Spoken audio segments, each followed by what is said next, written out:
Et ce matin, eh bien, je suis ravie d'accueillir dans le studio de Judaïque FM Hervé Roten, qui est le directeur de l'IEMJ ou Institut Européen des Musiques Juives, pour un nouvel album de la collection classique à l'IEMJ et également pour parler du grand gala qui aura lieu, la 5e édition, le dimanche 17 novembre. Alors, ce nouvel album, Hervé Roten, bonjour, merci d'être avec nous. C'est Jacques Offenbach et ses proches de la synagogue à l'Opéra. On dit Jacques Offenbach, moi je dis Offenbach. Qu'est-ce que vous préférez? Alors c'est comme vous voulez, ça dépend à la prononciation, si vous la faites à la française ou à l'allemande. Alors évidemment. à la française. Si vous dites Jean-Sébastien Bach, alors il vaut mieux dire Offenbach. Si vous dites Jean-Sébastien Bach, alors on dit Offenbach au choix. Alors je dis Offenbach, c'est parti. Jacques Offenbach et ses proches, donc de la synagogue à l'Opéra. Alors un thème très alléchant. Jacques Offenbach est quand même une grande figure musicale en France. Pourquoi avoir choisi ce thème? Pourquoi avoir choisi de parler de lui? C'est la première fois que l'IEMJ propose un album autour de Jacques Offenbach? Oui, tout à fait, Lise, c'est la première fois. Alors d'abord, il faut savoir que 2019, c'est le bicentenaire de la naissance de Jacques Offenbach. Oui. Et puisqu'il est né en 1819, donc on devait à notre manière lui rendre un hommage. Et beaucoup de personnes en fait ignorent totalement que Jacques Offenbach était juif, qu'il était issu d'une longue lignée de musiciens, de chantres, notamment on parlera de son père Isaac Offenbach, dont le disque contient de nombreux morceaux, de nombreuses prières. Et donc Jacques Offenbach a été bercé par les chants de la synagogue. Non seulement lui, mais également ils étaient 9 enfants, donc toute la famille a été bercée. Et beaucoup ont fait carrière dans la musique. Et donc pourquoi Jacques Offenbach, pour répondre à votre question, Lise, c'est que, évidemment, tout le monde connaît les opéras bouffes de Jacques Offenbach. On a tous l'air, même qui a été repris de la grande-duchesse de Gerolstein, du French Cancan. Enfin, vous voyez, tout le monde danse. Il faut savoir que Jacques Offenbach a fait danser toute la France. Mais oui. Et encore aujourd'hui. Il est très connu pour cela. Très connu pour ça. Et mais on ignore qu'il a aussi composé quelques œuvres hébraïques, pas énormément, mais qu'il a aussi une œuvre hébraïque. Et ce disque est là pour réparer cet oubli. Alors, pour réparer cet oubli, qui joue? Alors, qui joue? Un ensemble vocal qui s'appelle la Truite Lyrique. Alors, le nom peut paraître original. C'est pas la truite de Schubert, c'est celle d'Offenbach. C'est lié, oui, parce que l'ensemble vocal a fait un spectacle, notamment un de ses premiers spectacles. Alors, c'est un ensemble vocal qui est dirigé par Hector Sabot, chef de chœur bien connu à Strasbourg, puisqu'il dirige les polyphonies hébraïques de Strasbourg. Il a aussi dirigé il dirige aussi le chœur juif de France. Voilà, il a énormément d'expérience dans le domaine de la musique synagogale. Et il a créé cet ensemble, la Truite Lyrique, avec des chanteurs professionnels, chanteurs et chanteuses. Et un de leurs premiers spectacles était autour justement de la truite de Schubert, le rabbi. Donc ils ont mélangé les musiques juives et les musiques, en fait, musique sacrée et musique séculaire, pour montrer en fait le lien qui existait entre les deux. Et c'est ça qui m'a semblé intéressant quand nous avons discuté avec Hector Sabot de ce projet autour de Offenbach, c'était de montrer en quoi les musiques juives, même celles qui étaient chantées à la synagogue, étaient totalement liées à celles qui étaient chantées en dehors de la synagogue. C'est-à-dire qu'il n'y avait pas de coupure en fait. Les juifs ont toujours vécu dans leur temps. Contrairement à certaines idées reçues, on les voit souvent en ghetto. En fait, non.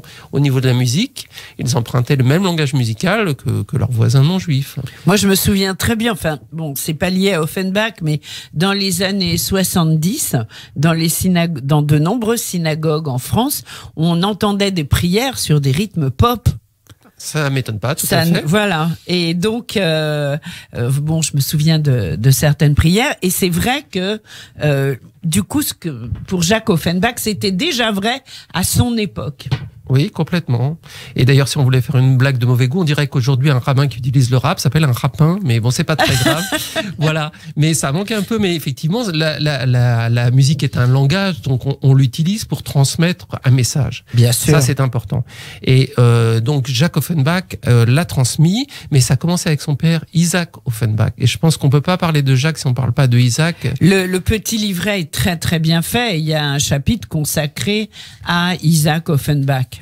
Oui, tout à fait. Oui, et c'est important, bon, qui donne ses dates, qui donne sa vie, qui explique justement. Le livret est très important dans vos collections, Hervé Roten. Alors écoutez, on ne se refait pas. Moi, je suis musicologue de formation. Mais donc, oui. Et surtout, j'ai le souci d'apporter, si vous voulez, de faire de la vulgarisation dans le bon sens du terme. C'est-à-dire d'apporter de la connaissance.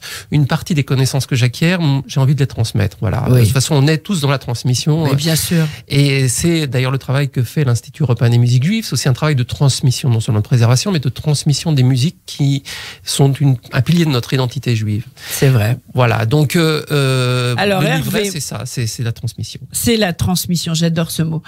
On va commencer à transmettre en musique. Absolument. On va écouter un premier morceau. Donc, je vous ai laissé choisir. C'est le morceau numéro 19. De quoi s'agit-il ? Alors, il s'agit justement d'une œuvre d'Isaac Offenbach. C'est pour ça que j'ai parlé d'Isaac.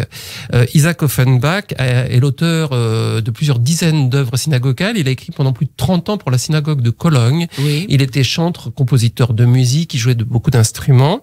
Et il a écrit ici une chanson à boire de Purim. C'est très gai, c'est très enlevé. Et on va voir tout de suite la filiation, en fait, avec les futures œuvres de Jacques Offenbach. C'est ça qui m'a semblé intéressant dans l'extrait qu'on va écouter. On écoute.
Un extrait de l'album Jacques Offenbach et ses proches de la synagogue à l'opéra, paru aux éditions de l'IEMJ dans la collection classique. En studio avec moi ce matin, Hervé Roten, le directeur de l'IEMJ, pour nous présenter ce très très bel album. C'est très joyeux, c'est très gai. Je crois qu'Offenbach était un bon vivant. Alors le père, Isaac Offenbach, était un bon vivant. Bon là, il s'agit d'une chanson... Et le fils aussi, forcément. Oui. Bah, voilà, bon sang ne saurait mentir. Alors là, en plus, il s'agit d'une chanson de Purim. Vous savez, c'est une chanson à boire. On boit Purim, oui, c'est presque une mitzvah, il faut boire. Et cette chanson c'en est une, il faut boire jusqu'au moment où on fait plus la différence entre Aman et Mordechai. Exactement. Et là, cette chanson en plus a été écrite par Salomon Im Birol, qui est né en Espagne au XIe siècle et qui a voulu se moquer en fait d'un ami qu'il avait invité à souper le soir de Purim, et il lui avait promis monts et merveilles au niveau des boissons et du repas, et puis il n'y avait rien à boire. Alors il a écrit cette chanson pour remercier à sa façon cet ami. C'est drôle. Et donc, alors quelques mots sur Isaac, le père de Jacques Offenbach. Alors Isaac Offenbach, donc déjà que effectivement le nom Offenbach n'est pas son nom originel, parce que comme vous le savez, dans beaucoup de pays d'Europe, mais les Juifs ont dû changer de nom. Oui. Il s'appelait Isaac Eberst au départ, et comme il a habité la ville d'Offenbach, qui est sur le Main, il a pris le nom donc de la ville. On l'appelait d'ailleurs Der Offenbacher, qui veut dire celui qui vient d'Offenbach, et c'est comme ça que son nom lui est resté, Offenbach. C'est intéressant, et puis c'est tout à fait dans la lignée de ce qu'on sait sur les non-juifs, les appellations, etc. Donc Offenbach, de la ville d'Offenbach. Alors, Jacques Offenbach et ses proches, c'est-à-dire? Alors, c'est proche, pourquoi? Parce que Jacques Offenbach est assez emblématique d'une génération de compositeurs qui vont s'illustrer brillamment sur les scènes de l'opéra comique, de l'opéra bouffe, enfin sur les scènes lyriques au XIXe siècle en France, à l'époque de l'émancipation. Et c'est absolument passionnant parce qu'il fait partie de ces juifs qui, pour beaucoup, sont venus d'Allemagne ou d'Alsace, enfin, en tout cas de pays d'Europe, où finalement, on ne pouvait pas vivre de sa musique si on était juif, à moins de se convertir. C'est ce qu'a fait Mendelssohn et c'est ce qu'a fait même plus tard Mahler. Enfin, voilà. Oui. Et en France, à l'époque, on disait heureux comme un juif en France, on pouvait faire de la musique, on pouvait apprendre la musique au conservatoire, on pouvait être compositeur, vivre de sa musique tout en étant, alors comme on disait à l'époque, israélite. Oui. Juif français. Juif français. Et c'est toute une génération qui vont en fait profiter de cette liberté, qui vont s'intégrer et qui vont finalement apporter leur art qu'ils ont acquis souvent dans les chants synagogaux à la scène lyrique, à la scène française, lui donnant en fait une renommée, j'allais dire, internationale. Il faut savoir que les 3 plus grands compositeurs de valses de l'époque en France, ils étaient tous juifs. Il y avait donc Offenbach qui a composé des valses, il y avait Isaac Strauss, il y avait Emil Waldteufel qui a fait valser aussi la cour de Napoléon III. Donc vous voyez, et tous sont issus de familles juives. Est-ce que c'est quelque chose en tant que musicologue, Hervé Roten, qui vous étonne ? Non, ça ne m'étonne pas, parce que ça rejoint en fait finalement des phénomènes d'immigration, d'intégration, qui fait que là, il y a une génération qui émigre et la seconde génération s'intègre et souvent fait une brillante carrière. Finalement, réfléchissez, Lise, il s'est passé exactement la même chose. On m'a fait remarquer un siècle plus tard avec les Juifs des États-Unis. Oui. Regardez, ils arrivaient d'Europe de l'Est. C'est vrai. Regardez le film Le Chanteur de Jazz. Mais voilà, c'est la même chose. C'est-à-dire que ces Juifs arrivent, la première génération s'intègre difficilement et la seconde, qu'est-ce qu'ils font? Ils sont tous, soit ils deviennent chanteurs de jazz, ils font carrière à Broadway, ou alors ils montent les plus grandes chaînes de cinéma. Et voilà, c'est une histoire d'intégration. Bien sûr, tout à fait. Et en plus, c'était des créneaux ils ont pris ces créneaux-là, la seconde génération, c'était un peu vacant. Donc, ils en ont profité. Hervé Roten, 19 morceaux, c'est énorme. Comment les avez-vous découverts et puis comment avez-vous choisi de les programmer ? Alors c'est toujours compliqué quand on fait un disque. D'abord c'est une aventure collective, donc j'ai cité le nom d'Hector Sabot, le chef de chœur, avec qui j'ai travaillé longuement pour choisir les morceaux. Il faut citer les noms de Jacobo Kaufmann et de Raymond Goldstein. Alors Jacobo Kaufmann, c'est lui qui a fait découvrir donc Isaac Offenbach, l'œuvre du père d'Offenbach. Il a fait des recherches. Cette œuvre en fait n'est pas éditée, elle est conservée aux États-Unis et puis en Israël une partie. Et donc il a été rechercher ces morceaux et avec l'aide de Raymond Goldstein, les a arrangés pour chœur, pour une formation moderne. Donc, grâce à Jacobo Kaufmann, j'ai eu accès à toutes les partitions d'Isaac Offenbach. On a fait un choix.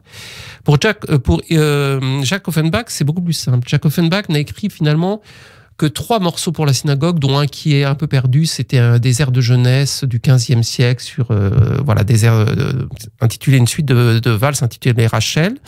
Mais il a écrit en 1841 2 magnifiques chœurs à l'occasion de Kippour. En fait, il était venu rendre visite à son père qui habitait donc à Cologne, et il a composé donc ces 2 chœurs dont nous allons entendre, je crois, un des chœurs. C'est justement une des prières au Chamnou. Nous sommes coupables. Alors, ce que je propose, c'est qu'on marque une pause et juste après, on enchaîne avec Au Chamnou, le premier morceau de l'album dédié à Jacques Offenbach et ses proches.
Au Chamnou, un morceau une prière de Jacques Offenbach.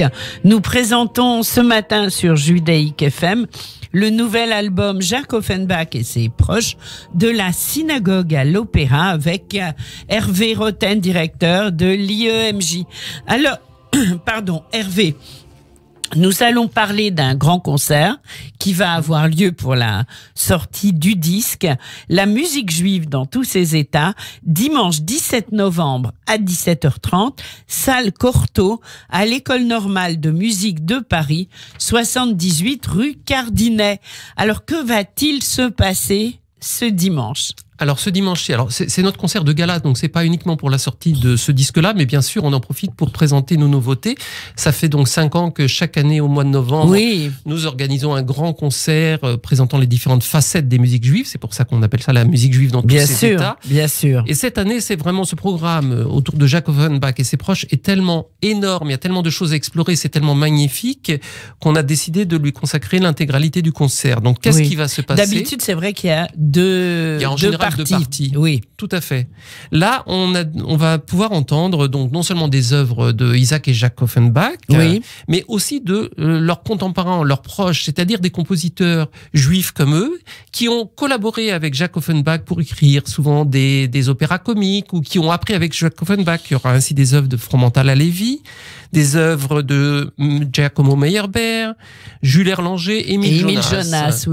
Voilà, des compositeurs qu'on connaît plus ou moins, je veux dire Fromental Alevi, Meyerbeer sont bien connus, Jules Erlanger et Émile Jonas beaucoup moins, ça va être une découverte. Et puis venez au concert parce qu'à la fin, j'en dis pas plus, il y aura une petite surprise, voilà, ce qui nous rapprochera du Jacques Offenbach plus French Cancan, mais j'en dis pas plus. Pourquoi ? Qui va danser le French Cancan ? Ah bah, ce sera peut-être vous le public, donc venez nombreux. Ça se passe le 17 novembre à la salle Cortot, 17h30, et contactez-nous rapidement parce que les places partent très vite. Alors, Pour vous contacter, il y a un numéro de téléphone, c'est le 01 45 82 20 52, 01 45 82 20 52, et on peut payer en ligne également et prendre ses places sur www.iemj.org, www.iemj.org. Donc un concert très attendu. Alors sur scène il y aura l'ensemble vocal La Truite Lyrique qui chante dans l'album avec ses voix merveilleuses que nous sommes en train de découvrir. Vous espérez quoi de ce concert, Hervé ? Comme chaque année, ce concert est destiné à aider l'Institut européen des musiques juives à remplir sa mission. Je vous parlais tout à l'heure de transmission, donc c'est mission et transmission, qui est de donc recueillir bien sûr les musiques juives sous toutes leurs formes et sur tous les supports. C'est-à-dire qu'à l'Institut, nous avons des centaines de milliers de documents, de documents numérisés, 80 000 fichiers audio numérisés, des centaines de milliers, 380 000 pages de partitions, des dizaines de milliers de photos d'archives vidéo, ça devient énorme. Je crois que c'est aujourd'hui l'institut le plus important en Europe en termes de conservation et de valorisation du patrimoine musical juif. Tout à fait. Tout ceci est accessible sur notre site internet. Vous en avez donné l'adresse iemj.org. Vous pouvez non seulement accéder à des trésors. Allez sur le site, il y a des trésors. Alors, il faut avoir un peu de temps parce qu'on peut y passer des heures et des heures. Mais voilà. N'hésitez pas à vous inscrire à notre lettre d'info toutes les semaines. Vous découvrez des nouveaux aspects des musiques juives. Alors, justement, si on a des disques, si on vit le grenier d'un grand-père, par exemple, ou d'une grand-mère, et qu'on tombe sur des disques juifs anciens, on vous téléphone ? On nous téléphone, on nous envoie un mail à l'adresse contact. Voilà, il y a plusieurs façons de nous contacter, par Internet ou par téléphone. Et à ce moment-là, évidemment, on se fixe un rendez-vous. Enfin, voilà, il y a tout un processus qui s'enclenche. Bien sûr. Oui, c'est important de le dire parce que très souvent, moi, on me demande et donc j'envoie les personnes qui me demandent à l'IEMJ parce que je sais que vous en faites très bon usage pour la transmission et pour la mémoire collective. Je propose qu'on écoute rapidement un autre extrait. Alors, l'autre extrait, voilà, c'est le numéro 6. On va écouter le numéro 6. Je vous laisse nous le présenter. Mima Amakim. Alors, je vais le présenter très rapidement. C'est une pièce de Fromental Halevi qui n'avait jamais été gravée sur CD et dont c'est quasiment la première en France. Pourquoi ? Parce que c'est la première œuvre qui a été composée pour le nouveau culte israélite en 1820. Vous voyez, les consistoires venaient, c'est pas loin, 1808-1811. Et elle a été, sur une circonstance tout à fait particulière, commandée par le ministre des cultes du roi Louis XVIII pour commémorer l'assassinat du duc de Berry, qui était le neveu du roi. Et officiellement, donc, le roi Louis XVIII a demandé aux 3 religions officielles de France, dont le judaïsme, d'organiser une cérémonie particulière dans les synagogues. Et c'est ainsi que le consistoire de la Seine s'est rapproché de Fromental Halevi, qui avait à peine 20-21 ans, qui venait d'avoir son prix de Rome ou qui est en train de le passer, et lui a commandé ce psaume 130, qui est le De Profundis en hébreu. Mima Amakim, c'est l'équivalent du De Profundis, qui est une œuvre funèbre magnifique, et qui est donc ici gravée pour la première fois. Alors, on va l'entendre dans une version réduite avec piano, parce que c'est pour grand orchestre. Et malheureusement, on n'a pas eu les moyens, évidemment, de retrouver d'avoir un grand orchestre. On écoute Mima Amakim et on se retrouve juste après.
Mima Makim, un extrait de Jacques Offenbach et c'est oui, pardon, de Fromental à Lévis, du disque Jacques Offenbach et ses proches. Du disque Jacques Offenbach et ses proches.